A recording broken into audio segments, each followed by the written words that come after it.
Good morning, everybody. Happy Tuesday. We have an amazing show for everybody today. What do we have, Krystal? Indeed, we do. Lots of interesting stories this morning. So we've got kind of a depressing look at the 2024 race, the frailty of Joe Biden and the unlikability of Donald Trump, even though they look to be the matchup. So we'll dig into some of those numbers. Brace yourself. Also a bit of a test case for abortion in Ohio, ballot measure there with some surprising potential results.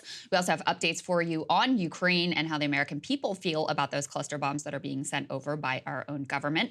Also some disturbing news about Worldcoin and plans for Sam Altman. it's a whole... There's a lot going on. Yeah, there's a lot going on there. There's also a lot going on with PinkyDoll. I don't know if you guys are familiar with this new creator sensation on TikTok. We'll explain it in a bit. It is interesting. Oh, it's fascinating. Yeah, it is kind of fascinating. So we'll get into that. And she has now come out as a scab in the whole Hollywood strike situation. Right. So the plot thickens.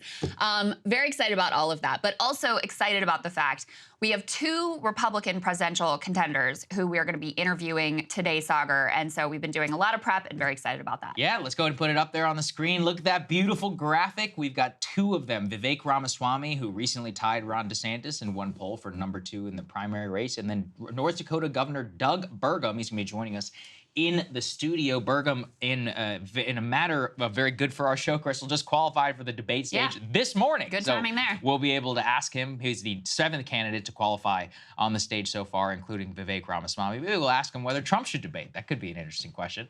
For our premium subscribers, they will get access to that interview first. So go ahead and sign up, breakingpoints.com. Otherwise, it will be available later as we decide to release it. So I think it will be probably together on our podcast for those who are just listening, probably separate on YouTube so you can watch it in separate increments. But as I said, available very first to our premium subscribers who enable us to compel these types of interviews, build this beautiful new studio. And as you guys can see, we're getting a hell of a lot of interviews ever since we started doing it. So we just want to say thank you to all of you who helped us build it and who are continuing to help us build it, because that's what you're helping create here, is an actual forum where people get to discuss their ideas. That's something Governor Asa Hutchinson told us whenever he left the show. Yep, absolutely. He was kind of surprised because you're used to cable news interviews, the depth of policy questions. So a lot of good questions we got planned for these gentlemen as well. All right, let's get to the front runners in the race. Some new reporting about how Joe Biden's aides are really going above and beyond to try to compensate for his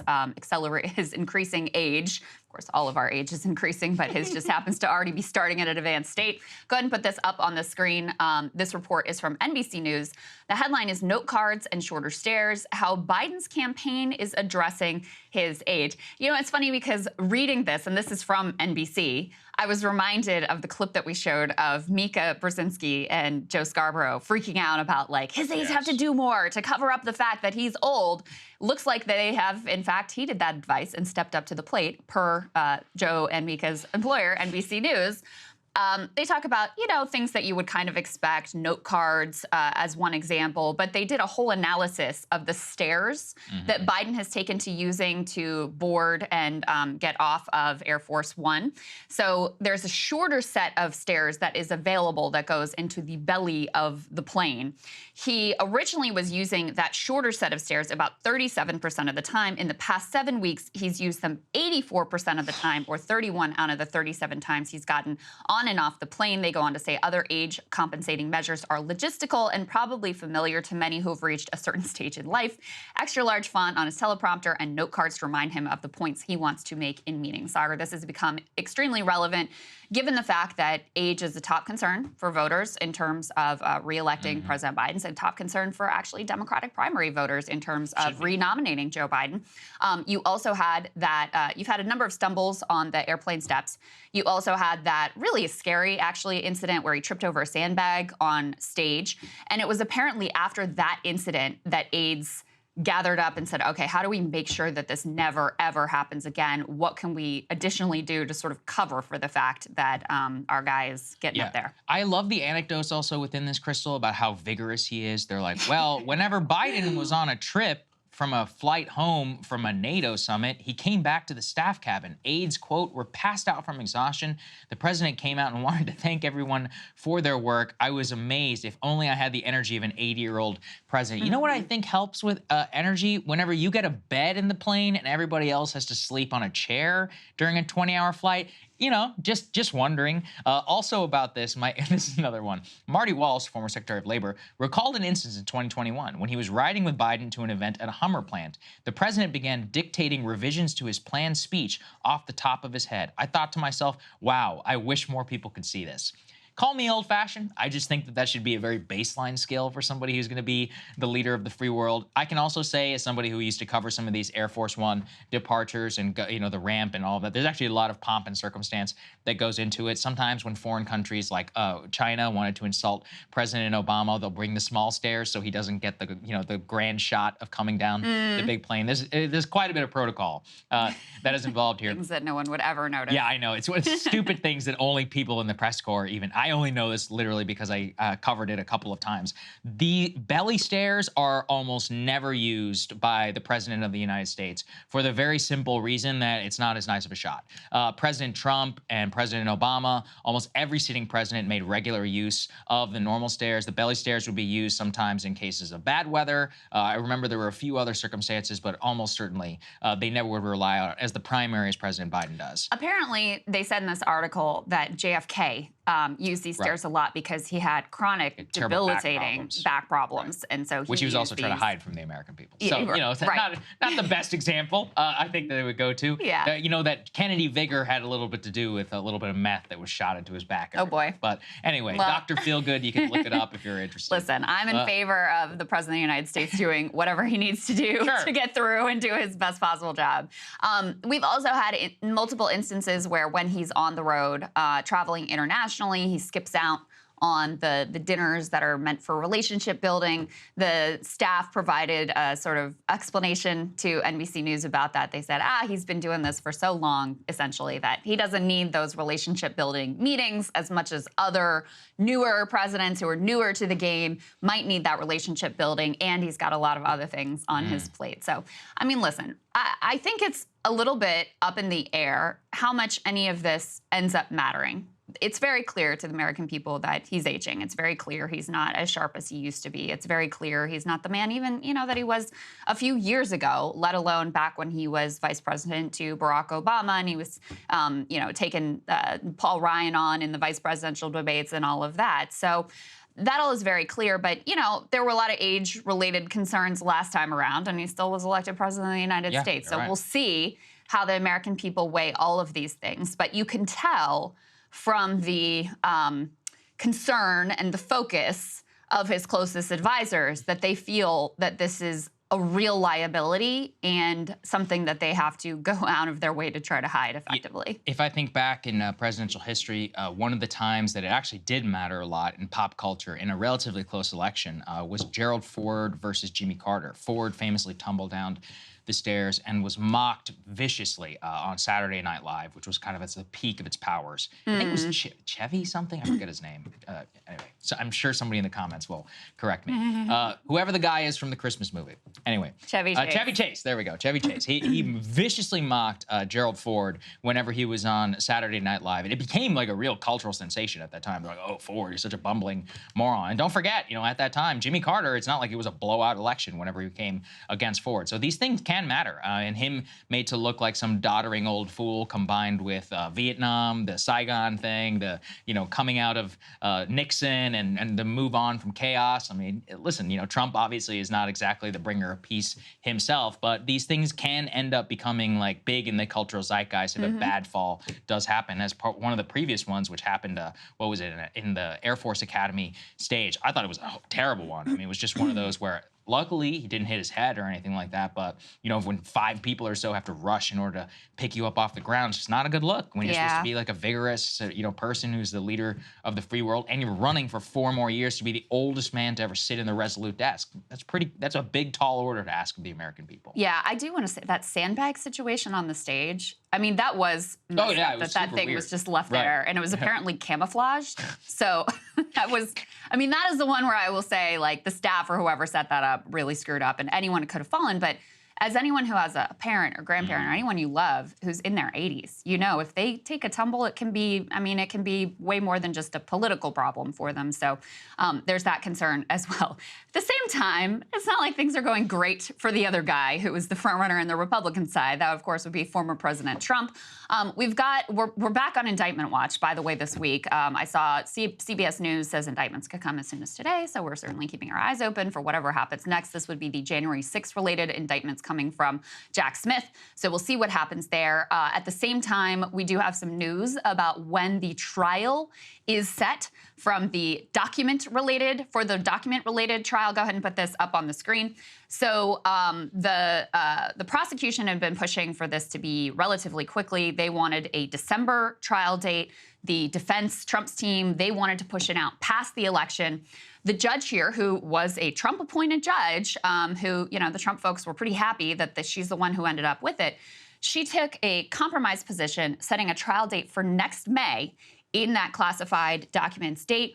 They say in that article that we just had up on the screen that May 20th, 24 trial date, if it holds, would follow close on the heels of the New York trial for Trump on dozens of state charges of falsifying business records.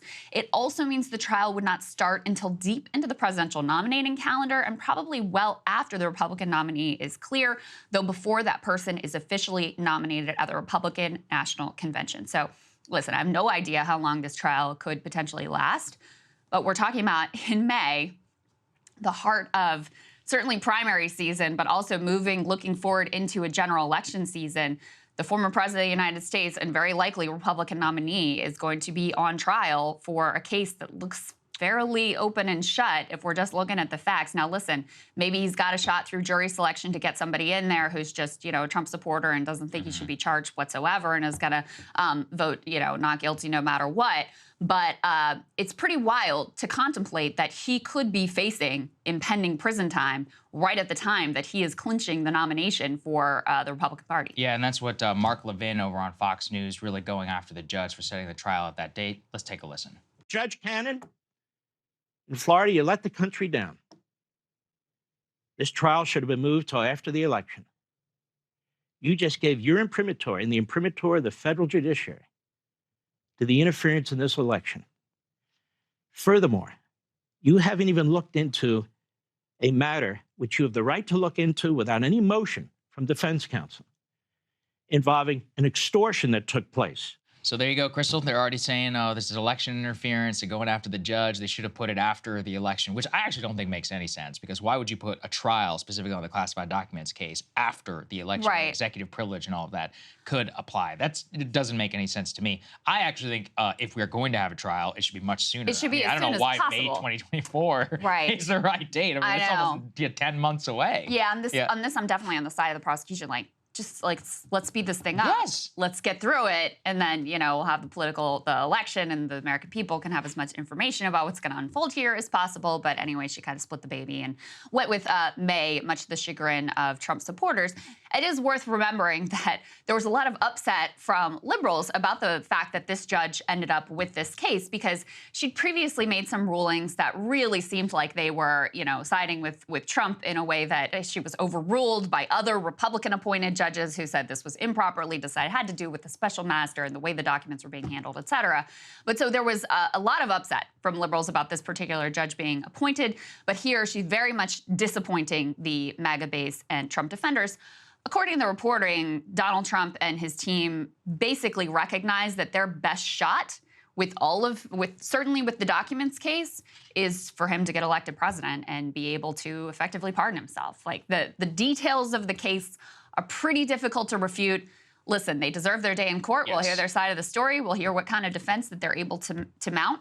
But, you know, it looks fairly damning on the surface. So that's hanging out there. At the same time, Trump's opponents, some of his adversaries, are starting to sharpen their knives, and they're making the case that Trump is not electable and will lose to Biden, and Democrats will take over everything. Let's put this polling up on the screen here. This is actually Trump's pollster Tony Fabrizio, alongside a Democratic pollster. And even this Trump pollster finds Biden beating Trump by 4 points. This is in 40 swing districts. That's what this poll is of. And DeSantis tied with Biden in those same swing districts. So even the Trump pollster finding that Trump is performing 8 points worse than DeSantis, actually, among independent voters. Yesterday, we brought you some polling that showed that, at least in South Carolina, Republican primary voters are very interested in electability. They want to beat Joe Biden. They want to beat the Democrats, et cetera. So the Koch network is picking up on this angle, and they're spending a bunch of money to try to defeat Trump by saying, listen, if you nominate this guy, okay, but Democrats are going to beat you in the elections. They're going to take control of everything. Put this up on the screen, this next piece. The Koch's anti-Trump message is based on the idea that nominating Trump would lead to complete Democratic domination. There we go, from Ken Vogel. Quote, if Trump is the GOP nominee, we could lose everything. The House, the Senate, the White House. It's time to look to a new leader. It's too important to risk it all. Put the next part up on the screen. You can just get a little sense of the mailers that they are putting out and what they feel is the most compelling message to try to defeat Trump. I don't think it's going to work, but I do think it's probably one of the more promising angles that you could take, because certainly Republican voters do want to win. But as we've covered quite significantly, at this time, Republican voters think he is the guy that can beat Joe Biden. They say he was elected president once. They believe that he beat Joe Biden once already.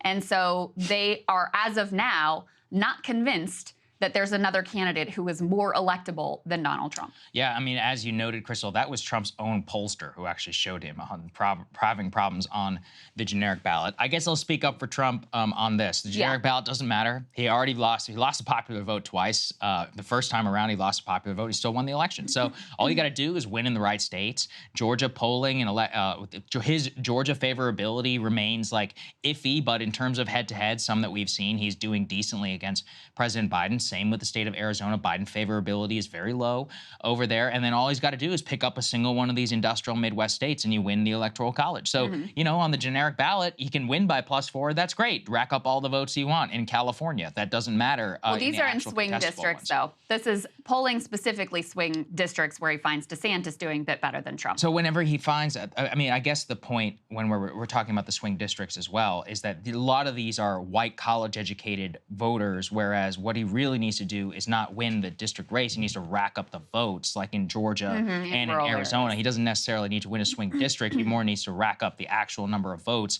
by perhaps, from his devoted followers, like maybe embracing mail-in balloting, but it doesn't want to do that. So I would just look at it from that way of this is not the death knell, I think, that they think +4 is good, obviously, if you're President Biden, if you're running on a different system, but we're running within the system that we have, which is highly beneficial, I think, to Trump in the election, if it remains close. Remember, President Obama, I believe, had to win by, I think he won the popular vote by almost 5 points. But if you look at the Electoral College margin and all of that, when things go differently, you can win by a significant percentage and still actually come very close in the Electoral College, or you can win big in the Electoral College, just depending on very, very narrow margins, depending on the states.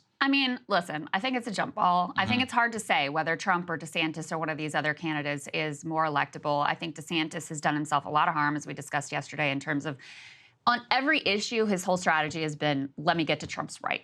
And in certain issues, we're about to talk about abortion in particular, on certain issues, it's pretty poisonous to a general electorate. And I would also just say that, putting where he is on the political ideology spectrum aside, he just doesn't have the political it factor that Trump does. And Trump is extraordinary on that measure. Trump inspires a lot of support from his key base. That's one thing about the Trump era is he certainly brings people out to support him and to vote against him. He has wildly increased political participation, and he really ups the ante in terms of everybody's engagement and feelings around elections. So to me, it's very difficult to say which one of them may or may not be more electable.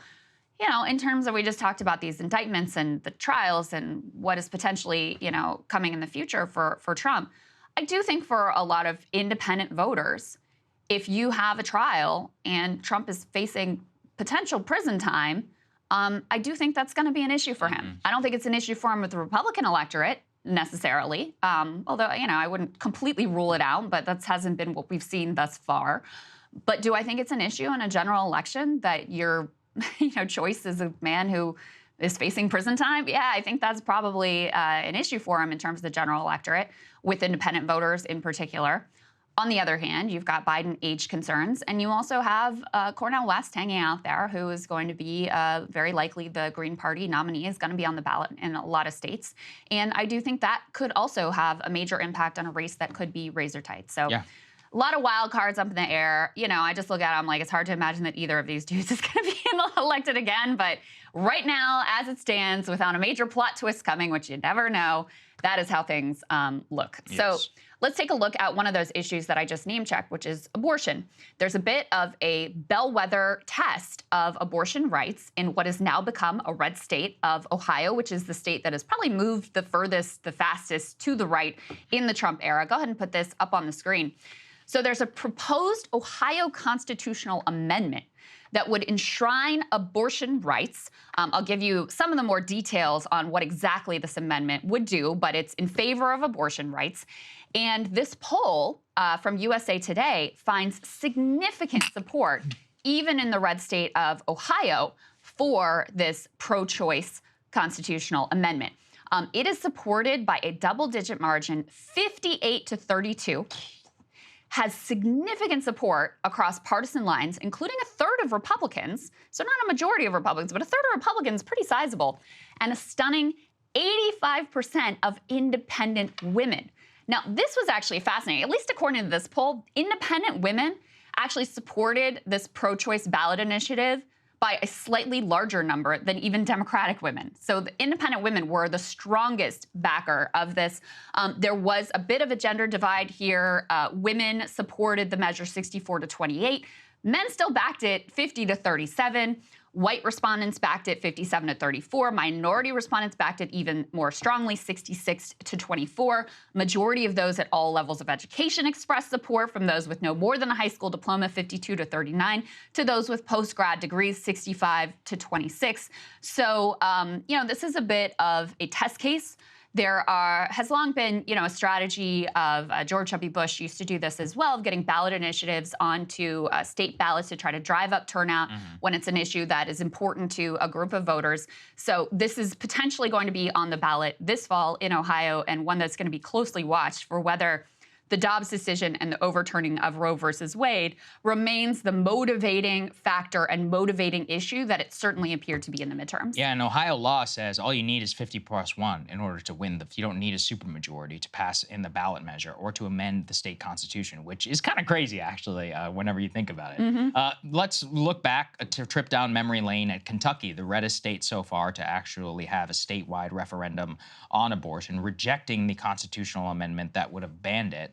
And they rejected it at 52.3% of the vote to 47.7%. So even in Kentucky, which is a hard red state, which Trump and McConnell and all of them have done incredibly well in, they have not been able to prevail. Kansas was another one that we can't forget, where it went down. Michigan, it seems so clear to me that the entire Michigan 2022 election, both on Whitmer and on all of the downstream candidates, had a massive upswing because they had that existing laws on the books, and abortion was such a central issue there. Yeah. Same in Wisconsin, from what we've been able to glean as well. So, in all of these cases, the industrial Midwest, of which we've been able to get a little bit of a sample size, including deep red states, we can say that we can say pretty definitively that abortion, or at least restricting abortion to an entirely pro-life stance, seems to be very, very unpopular. Now, I'll try and steelman it, I guess, a little bit. Ohio is a bit different. In general, they have a much more Catholic and evangelical population than the other industrial Midwestern states. They're much harder red, as they say. They talk about in there the 2004 same-sex, the gay marriage fights from 2004 were pretty vicious in Ohio, not only 20 years ago. So it's a little bit more religious, maybe more likely. But, if I were to peg it against Kentucky, I just think that if we compare those two, do, then, I think we have a decent enough sample size. And I've always said this, over 1/3 of voters who voted for Trump in 2016 were pro-choice. I mean, and not a lot of Republican elites want to grapple with that fact. That's why you get to the Roe consensus around a 67%. Well, it doesn't take a genius. We got a 50-50 country. You take 50 and then you add 1/3 of the other party. Right. What do you get to? Around 65%. That's pretty much almost exactly where things seem to shake out. Yeah. Even in red states, whenever we're looking at some of this polling. So it's not a shocker if you actually pay attention. The polling for abortion rights has largely shown that post-Dobbs, support for the pro-choice position has gone up. I do think in Ohio, I wanted to note some of the specifics about what this constitutional amendment would actually do.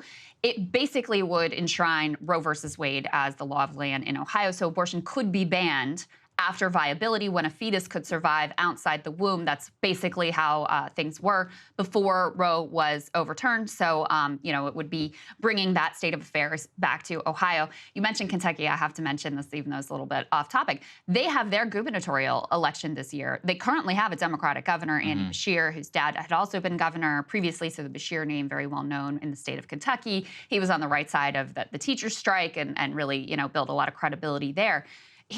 Numbers just came out. He's one of the most popular governors in the country. Even though he's a Democrat who, is in a very red state. I've forgotten the numbers, but a huge proportion of people who don't like Joe Biden still like Andy Beshear. He's up against a very strong, I think, Republican contender, the AG Daniel Cameron. Yes.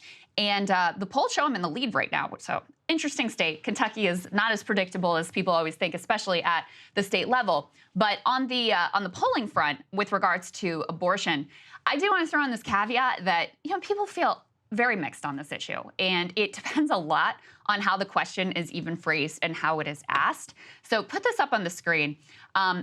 So this poll, and I think this was a Harvard-Harris poll, asked people, do you think Supreme Court was right or wrong in each of the following recent rulings?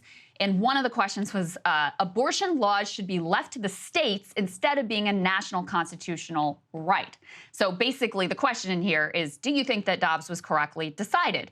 But they asked it in this way of abortion should be left to the states. Well, a majority actually agree with that position. They're like, yeah, sure, it should be left to the states, 56% to 44%.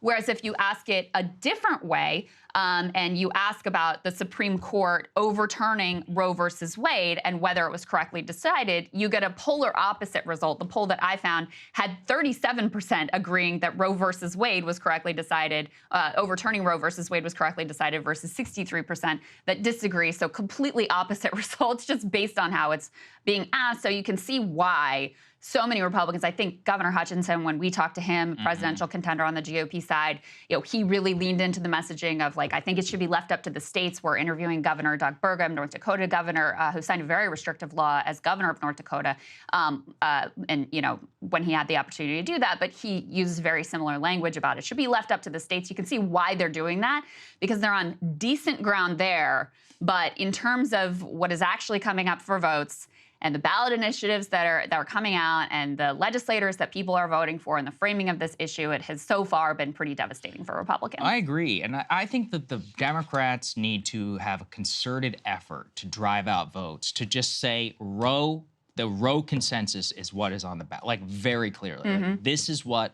we are defending. We just want to return to the previous system, which was icky, but which most people privately were like, yeah, I'm pretty much okay with it. And as long as you stick within that framework, I really think it's actually a Bill Clinton-esque, almost 1992's era message, safe, legal, and rare. The more you depart from that and you try and, defend late-term abortion up until 9 months and all that, that's when the Republicans generally do seem to win. Obviously, the state message is going to be important, but that's also been flipped around, I've seen, actually quite cleverly by some Democratic lawmakers who will come out and will say, well, yeah, you're right, it should be left up to the states, so that's why we need a state ballot measure. Go ahead, let the state decide. Not why should the state legislature do it? Let the people actually weigh in. And when that happens, of course, they know they're on good footing, and it dramatically drives up turnout. The problem is that you can't just lean into it should be left to the states when you have active efforts at the national level to codify a ban at the federal level. So it's like, okay, well, should it be left to the states, or are you all pushing for a lot more at the federal level? You've got presidential contenders like Mike Pence, even though, you know, he's not going to be the Republican nominee, but he still has a loud voice within the Republican Party, and certainly in terms of media coverage, pushing for an out-and-out national ban. And you have quite a few members, Republican members of Congress, who are on board with that. So it really makes it more difficult to message should be left to the states when they're not actually interested in leaving it to the states. Yeah, well, you're right. And that is why, you know, Lindsey Graham, I actually still think, I'm curious what you'd do. Lindsey Graham, remember when he got in trouble with the Republicans for proposing 15 weeks? In my reading of that, it wasn't putting abortion up. It's they were like, no, privately, Lindsey. They're like, we want way less than this. They're like, we don't want 15 weeks. Why are you trying to tie us to something which is more or less restrictive than what we've actually been able to sign in the States? That's kind of how I was reading it whenever he put it forward. Yeah, that's right. Yeah. They were mad. They were like, 15 isn't stringent enough. Right. It needs to be 12. It needs to be 6. I mean, that's what you see being pushed by conservative activists at the state level. The people who are most invested in this issue are the people who have the most fringe positions. So yeah, the pushback was, I mean, I think there were a lot of feelings about that of just like, you know, this sort of satisfies no one. You're pushing for a national abortion ban, but then you're not going far enough to satisfy our own activist base. So it made it kind of a muddle, but, you know, it's a lot more politically palatable position, certainly, than 6 weeks or the moment of conception and some of the other things that have been pushed at the state level. Yeah, so we'll keep an eye on it. Could be a very interesting bellwether race. Okay, let's go ahead and put this up there on the screen. Some major news in terms of how Americans are feeling about what's going on in Ukraine. A recent poll actually found that 51% disapprove of the Biden decision to send cluster bombs to Ukraine. More than half of respondents saying that they disapprove of that decision. What's interesting to me, Krystal, is that an outright majority disapproved of it, and really only 39% said they approved, with the don't know figure at 11%, meaning that an outright majority knew enough in this Quinnipiac poll to say, no, we actually don't approve of this at all. The reason why I'm very happy with this decision to actually poll the actual policy is Ukraine hawks always say, what are you talking about? 70-something% of people say we should help Ukraine. That's not what's at stake here. It hasn't been at stake now for a long time. To what extent? 25 billion, 50 billion, just so everyone knows, out of the goodness of the Pentagon's heart, we are shipping $400 million more today. This is just a routine announcement. It's more than the size of major nation states. Wow. That we just, not a single news outlet is putting it on their front page when it couldn't actually be more important to the fate of the world. What they specifically did here also is important, is that the question said that Biden made this decision, quote, despite concern from rights groups that they endanger civilians, before then asking when they approve or disapprove. Another important thing, we're actually giving the American people context in this decision, and they come out and they're like, hold on a second. We're supporting Ukraine ostensibly. If you ask the average normie who's like got a Ukraine flag out of their house and you ask me like, hey, why do you got the flag? They're like, I'm for freedom, I'm against like unprovoked aggression, and I'm for, you know, the moral helping of the Ukrainian government. And they're like, well, we just gave them weapons of which they're going to basically bombard the front lines and create a unlivable mess for centuries. This is not my language. This is actually according to landmine experts who are saying that demining this area will take decades and will cause human havoc regardless of whether the war is going on or not. Well, then people are like, hold on a second. The no-fly zone was a perfect example of this as well. People were like, should we help Ukraine? Yes, overwhelmingly. No-fly zone, they were like, well, maybe. And they're like, no-fly zone means that we have to go to war with Russia. They're like, whoa, right. I'm not on board with this at all.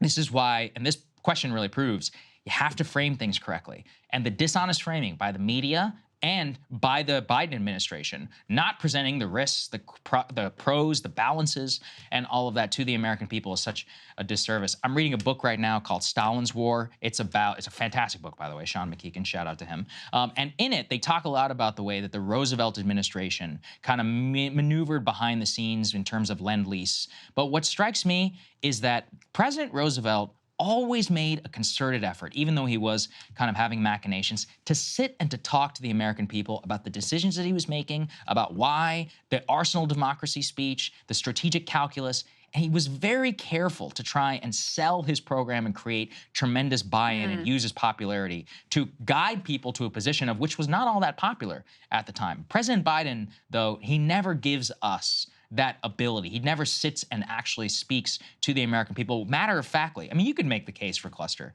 munitions, but he never made the case. He just unilaterally signed off and then allows his apparatchiks to defend the decision. Right. I think those are all really important points. I mean, on the news media point, I'm not even asking for them to not make the Ukraine hawk case. Right. I'm just asking for both sides to be presented and for the risks and the trade-offs to be elucidated. And I have found it terrifying from the beginning that that has never been the case. I mean, you almost uniformly, like 99% of the commentary that you see on cable news is all in one direction. You've got all these people who have, they're sitting on boards of defense contractors. They stand to make a bunch of money off of this war and any other war besides, and that's never disclosed. And so you get this very one-dimensional picture.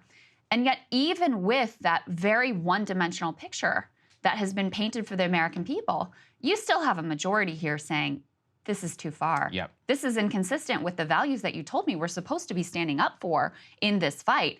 No, I don't want to be associated with, these horrific cluster munitions, cluster bombs that are going to maim children for years and years to come, and which take a greater toll on civilians than they do on the, soldiers that you are supposed to be fighting. So no, absolutely not. We shouldn't be on board with this. I think your point about the communication from the president is really key as well. And I don't think this is just a trend under Biden. I think this is a sort of multi-decade trend. It's part of an anti-populist trend where there's contempt for the American people.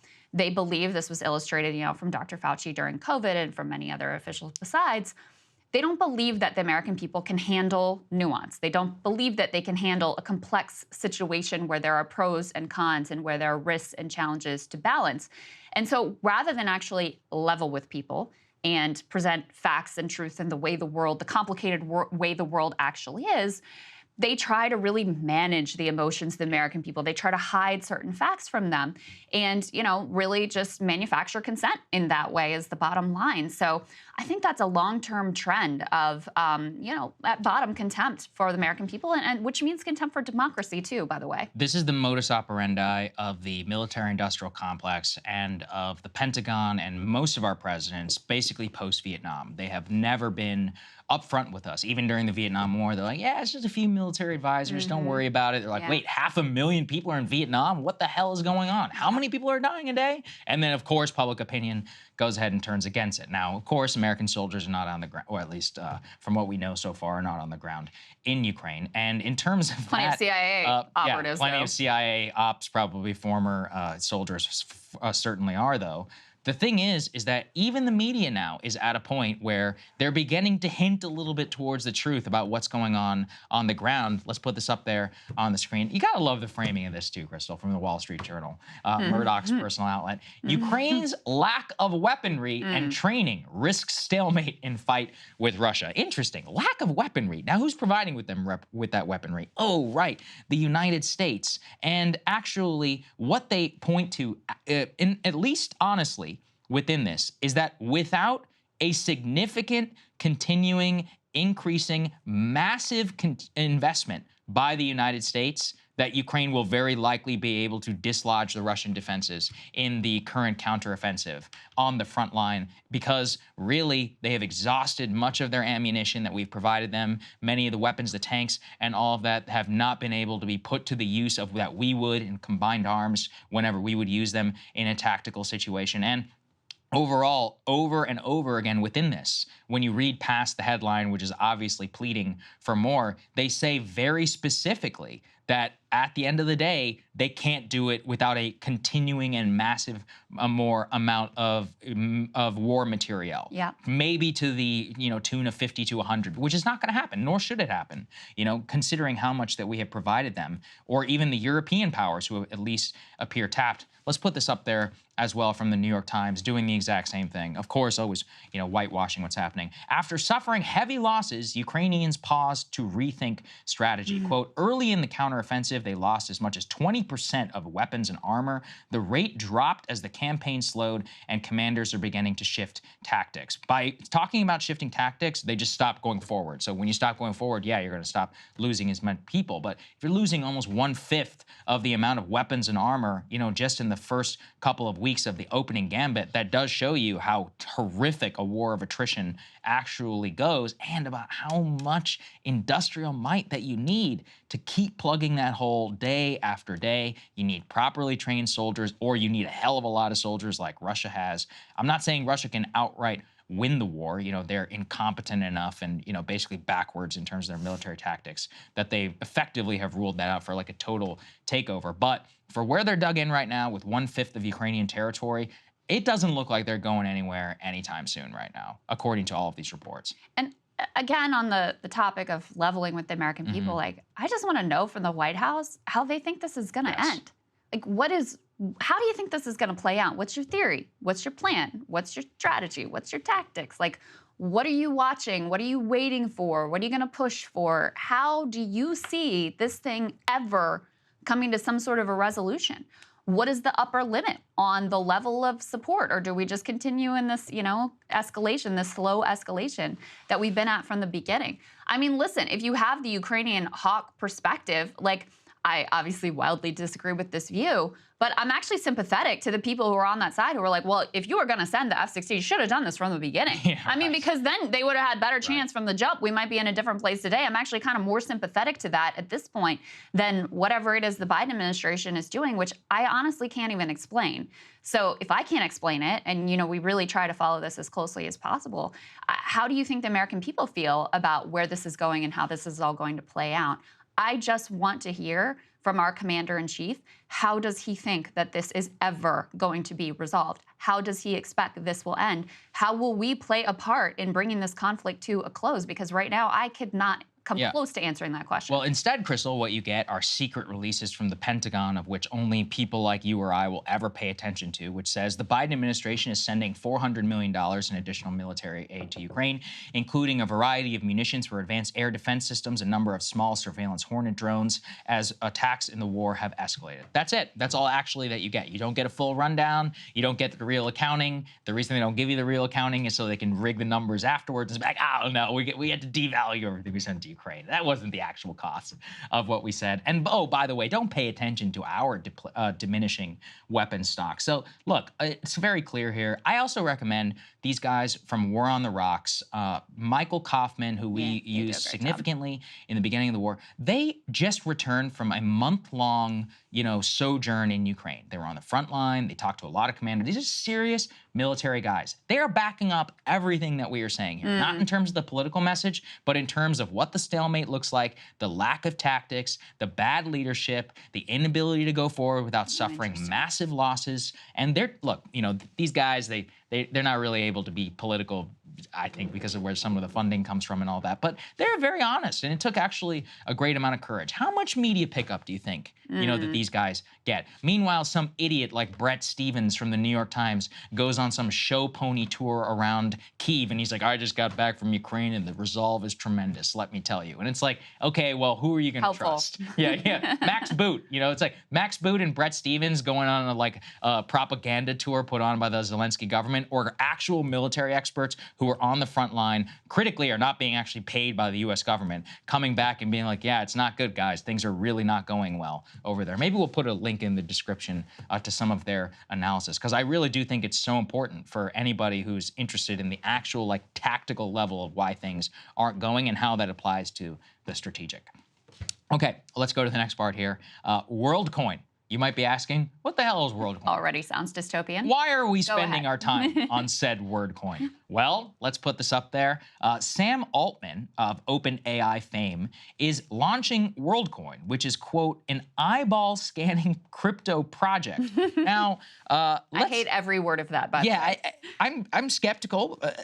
I have an open mind. Let's continue to read. Sam Altman's audacious eyeballing scanning crypto startup started a global rollout of its services to help build a reliable solution for, quote, distinguishing humans from AI online to enable enable, quote, global democratic processes and, quote, drastically increase economic opportunity.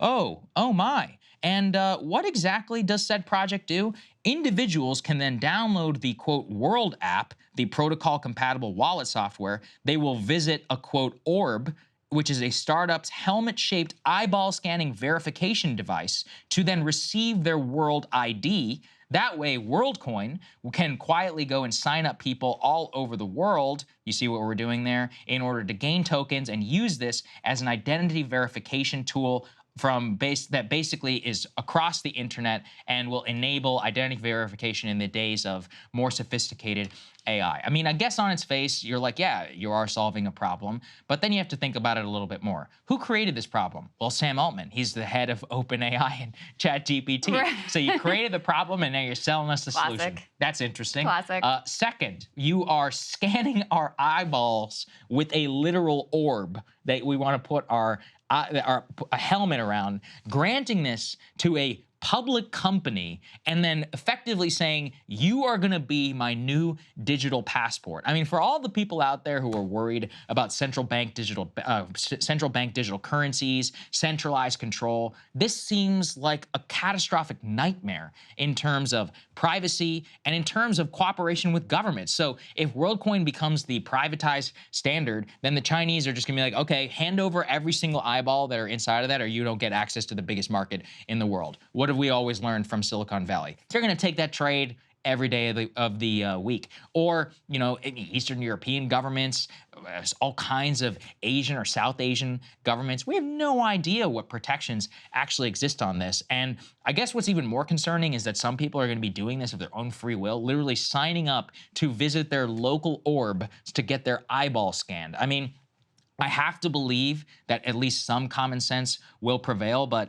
you know, recently, Krystal, I've been traveling a lot internationally.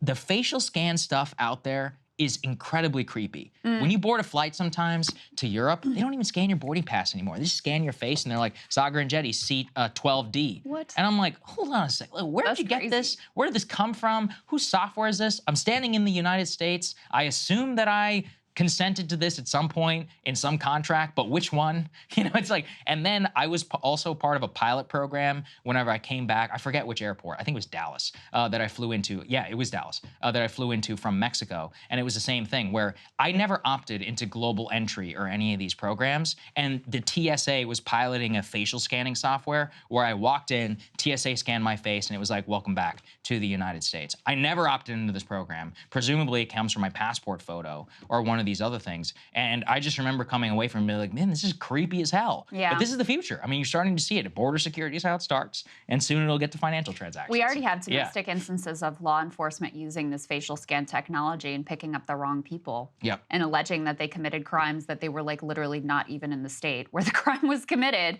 But it's not like they were just like, oh, sorry, and you get released. The particular man that I'm thinking of, they held him there for weeks. Yeah.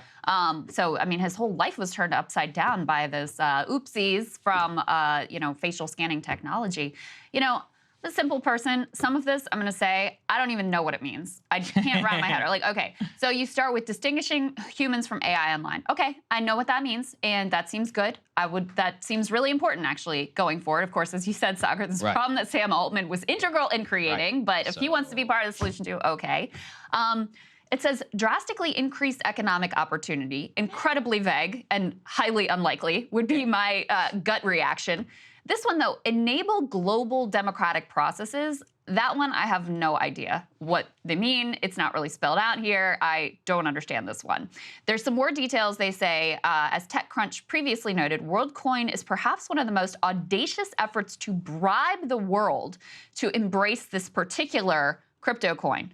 The startup, founded by OpenAI CEO Altman and Alex Blania, wants to put a crypto wallet and some of their currency onto every human smartphone, but in order to do so, they have to build a way to determine whether someone is a unique human, and WorldCoin is basically the attempt at doing that. They've already rolled this out in some places, including in India, where they give people who agree to this scan and whatever to be in their system, they give them 25 WorldCoin tokens. I have no idea what that's worth, but apparently there have been some problems with that. They've been accused of exploitative practices, et cetera. So I guess the play here is kind of like the Elon Musk Twitter, I'm going to be 50% of the global financial services play. It's like a billionaire play towards world domination is my simplistic take of what's going on here. And so frankly, it makes me very uncomfortable. And my best hope is that this is a fanciful, ridiculous scheme that falls flat on its face. That's what I'm hoping for. Well, and listen to this statement. If successful, Worldcoin will drastically increase economic opportunity, as you said, and then also enable a potential path to AI-funded UBI. So how does that work? So you have your identity verified, so then you can have your instant deposit of world tokens into your crypto wallet. I mean, all of this just seems like cooked up from the brain of Sam Altman, who clearly has these, almost transhumanist fantasies, of which obviously the tools for control become very obvious. Jack Dorsey has spoken out against Worldcoin. Let's go and put this up there on the screen. He says, quote, Worldcoin is an attempt at global scale alignment. Cute. Jack has also been tweeting about the orb and making fun of said orb, about going in and checking, making sure to, he says, visit the orb or the orb will visit you. Listen, as a woman named Krystal Ball, I'm not going to hate on the orb. Well, do you remember against everything I stand for? Do you remember the Trump orb? Whenever he and the Saudi guys gathered around the orb. That's an iconic photo, I do have to say. There really very is. Memorable. You will never forget that one. I mean, what does that mean? What does it say? Put that back up on the screen. Because this, an attempt at global scale alignment, which he took from, that was one of the things that they said in their press release or whatever. What does that mean? And also, privacy-preserving digital identity. How? Through what mechanism? Presumably through some cryptography. I mean, listen, maybe. Can it really not be cracked by a nation state? Secondly, it says you have to download the World app. I'm like, all right. So what permissions does said app actually have on my phone? The entire thing just seems incredibly creepy and totalitarian. Look, I think we should have all learned the lesson that handing power over to any one individual, good, bad, indifferent, handing an increasing level of power to them without any sort of democratic check or accountability is not a great direction to go in. So even as I find some of this indecipherable, and I think it is intentionally indecipherable, I think that core principle of being very skeptical of handing, any aspect of your financial, personal, or, privacy or identification life over to an entity run by one oligarchic individual, regardless of who they are and whether they're a nice person or a smart person or whatever, not a great idea. Absolutely right. Okay, let's move on to the next part here. PinkyDoll, who is she? What the hell is going on? For those of you who are normal and not on the internet but have possibly come across said meme, here's a little bit of a preview. PinkyDoll is a TikTok creator, a streamer, otherwise known as an NPC who went viral for people who were paying her on said streams in order to act things out, but not in a particularly engaging way, more in a nonplussed, almost removed way. So there's the best way I can describe it before we watch the video. Let's take a watch. You got me feeling like a cowgirl. Let me ready it's huh? Hee-haw, yes. You got me feeling like a cowgirl. Let me ready it's huh? Gang, gang. Gang, gang. Gang, gang. Ice cream so good. Gang, gang. Gang, gang. Yes, yes, yes. Gang, gang. Gang, gang. Ice cream so good. Oh, take it, I am. You got me feeling like a queen, huh? Yeah, this is late stage societal collapse, people. Because let's go and put this up, the next part up here on the screen. PinkyDoll's killing it right now. In terms of the New York Times, what they say is she said she has made between $2,000 and $3,000 per stream across all social media accounts, which include Instagram and OnlyFans, and puts the number at some $7,000 per day. Now, very likely after all this media attention that she's receiving, that number is going to go up even more. Let's do some quick back of the napkin math here. That is like $2.5 million that she's getting on this stream. As the Times puts it, quote, in a typical performance, Miss Sinan, which is her real name, who is 27 and lives in Montreal, stares into a camera lens while delivering a set of canned phrases. As she streams, viewers send her digital gifts in the form of cartoon items like roses, dinosaurs, dinosaurs and ice cream cones. Each item translates to a cash payment. The gifts then float onto the screen and she reacts to each one with the same cartoonish mannerisms. Her reaction to the ice cream cones has become a meme, saying, quote, "Ice cream, so good," will often speak in a sing-song voice. Sometimes she pops corn kennels one at a time using a hot hair flat iron. As the one effect does. is mesmerizing, nestled deep within the uncanny valley. So, I mean, look, I'm not a streamer.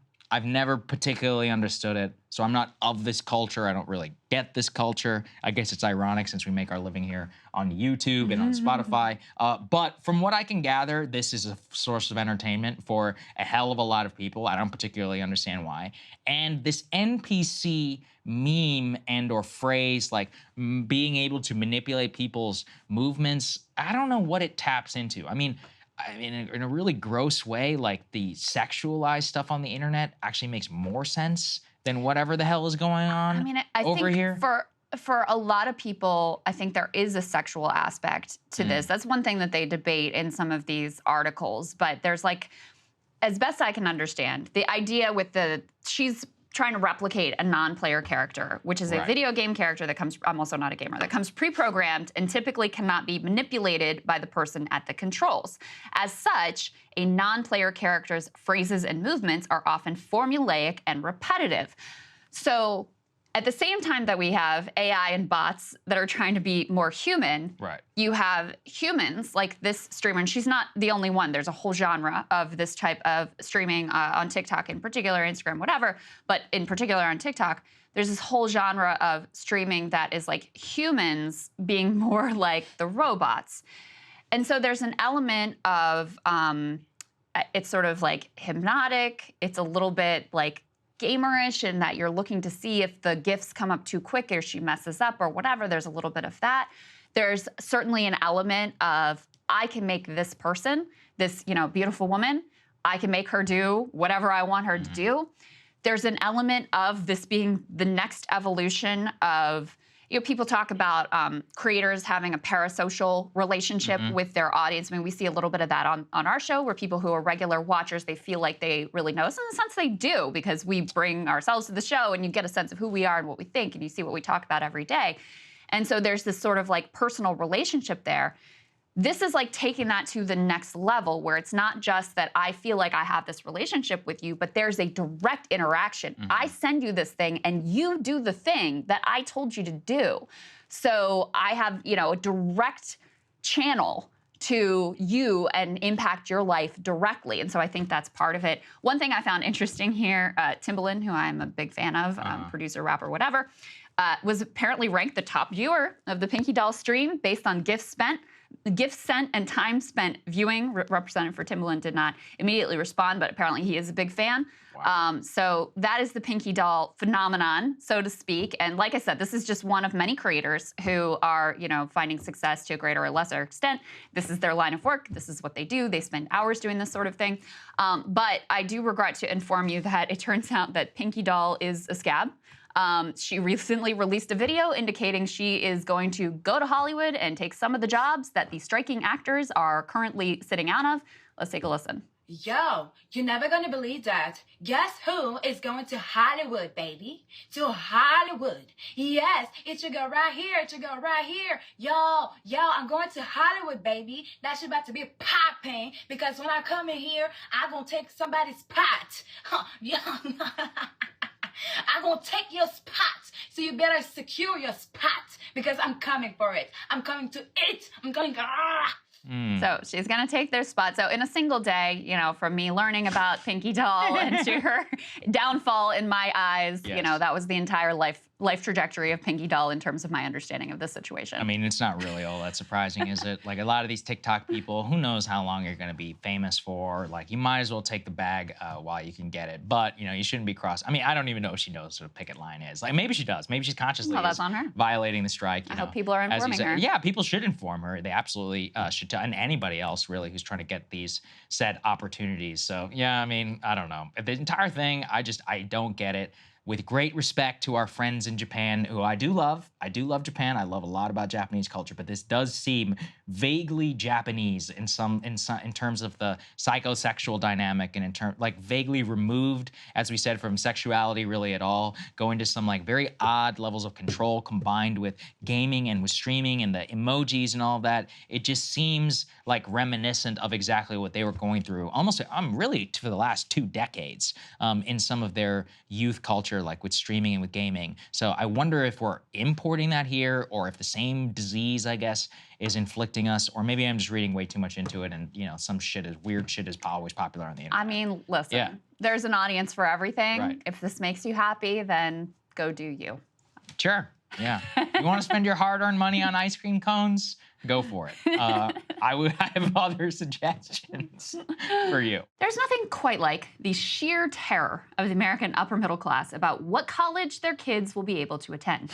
In well-off suburbs, the race for the Ivies begins the moment a child is conceived. Got to get them in the right playgroup that feeds into the right preschool that leads to the right private school. Got to get them in fencing or tennis from age like 2. Pony up thousands for test prep from the jump to make sure they can get through any possible entrance exams.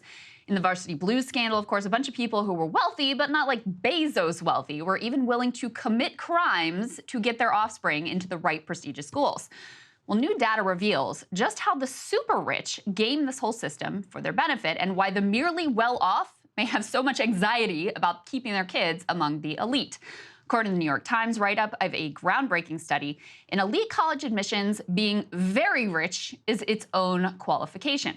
Now, this study looked at admissions for 12 different elite private universities, including the Ivies, and found that even if you controlled for test scores and for academic rigor, the children of the 0.1% were more than twice as likely to get into the school as your average applicant. Or, as Matt Iglesias put it on Twitter, new source of intra-elite conflict and status anxiety just dropped.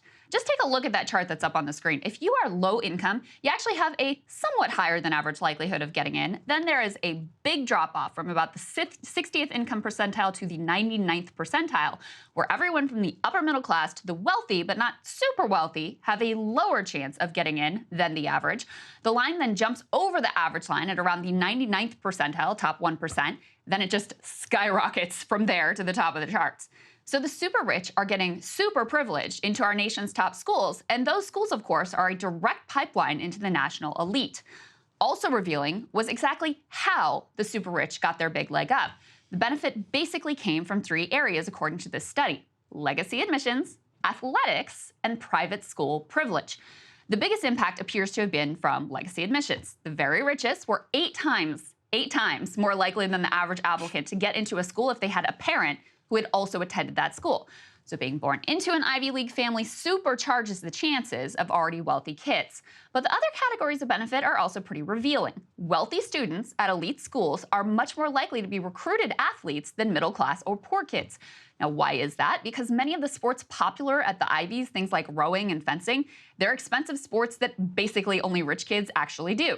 But even more mainstream sports have had a large and escalating cost associated with them, as parents go to great lengths to get their kids in the right club or travel teams, attend faraway competitions, and supply them with all of the best gear. Another place where rich kids pulled ahead of the pack was in all of the non-academic metrics that admissions counselors use.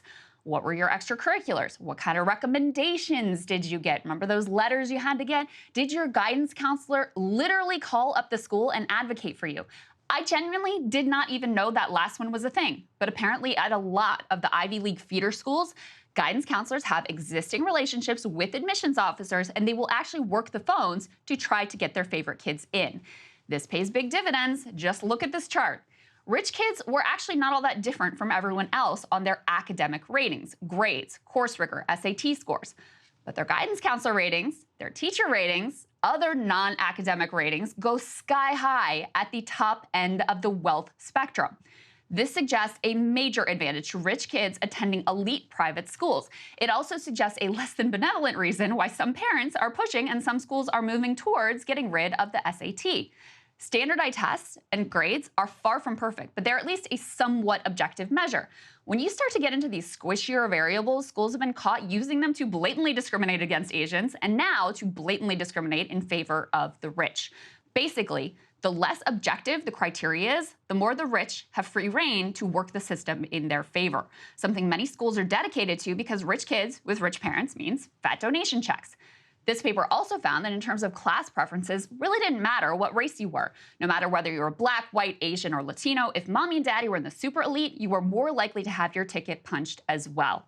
This study reveals one aspect of why classes become increasingly rigid in America, such that in spite of our American dream mythology, kids in the US are actually less likely to escape their class status at birth than kids in many European nations. Why our middle class is also smaller than many of those same nations. These secret protection rackets that keep the rich rich and make it tougher for everyone else, that funnel the Nepo babies into the most powerful echelons of elites so that they can then preserve those very protection rackets that got them there in the first place. And keep in mind, because this analysis doesn't even consider the advantages from things like private tutors and the like, it undoubtedly understates the leg up that the rich ultimately get. Bottom line, as we end race-based affirmative action, there is no excuse for maintaining a blatant system of affirmative action for the rich. And Saagar, there has never been a study that breaks down exactly what benefit there is and exactly where it comes from. Yeah, this is incredible data. I was talking to you yesterday about the term, which I recently learned, called high income or high earner not rich yet, aka Henrys. This is pure like Henry anxiety. It also perpetuates the myth of the meritocracy because the people really getting screwed are from the 70th to the 90th percentile. They're the people who they probably got like decent tuition, you know, like were able to work in college, went to a school, worked their way up, and they're like, well, hold on a second, why can't my kid, you know, move forward like this? And so they think that they're on par with the super rich, even though they're really not at all. So they're actually leading some of the campaigns against the actual meritocracy because, as you can see quite clearly, there is affirmative action when you're on the lower end of the income spectrum and on the highest end of the income spectrum. And let me say something to that too. On the low end of the spectrum, I 100% support affirmative action for poor people and working class people because you know what? To get a perfect score on the SAT, if you were a poor kid and didn't have all these private school and private tutors and whatever, it does mean something different than if you are a rich kid who gets that same thing. So I am 100% supportive of that. And I also want to say, I don't really feel bad for the upper middle class, like merely wealthy people, because this study doesn't account for the fact that they do have all of those advantages of, you know, their parents just having the luxury of the time to spend with them and focus on them, and the, you know, the private tuition and the private tutors and all the extracurriculars that cost money that they're able to build in. So they have a leg up in those ways that isn't reflected in the study. So it's not like I'm crying for them, but it just shows you that when you get to the very top end of the spectrum, it's just a whole different landscape. The reason why they're so obsessed with getting in is that recent data has come out to show that on average, your earnings via elite university and state university is effectively on par. But your chance, if you select to go to a public university, your chance of becoming very rich actually goes down pretty dramatically. It means you'll be merely well off, not extremely well off. Yes. And these schools are funnels into the like elite echelons of society, which aren't necessarily an income-connected thing. The last thing I'll say, which to end on a hopeful note here, is they looked at some other schools. So place I went to school, University of Virginia. They looked at UT Austin. So some of the like public but high-level public universities, they didn't have this bias because they approach admissions in a different way. MIT, alone among the elite institutions that they studied here, they don't do legacies, and they do recruit athletes, but they put them through the same admissions rigor as everybody else. They also did not find this effect at MIT. So you can do things differently. It's apparently not all that hard. Yeah, just not hard, but it certainly affects the bottom line.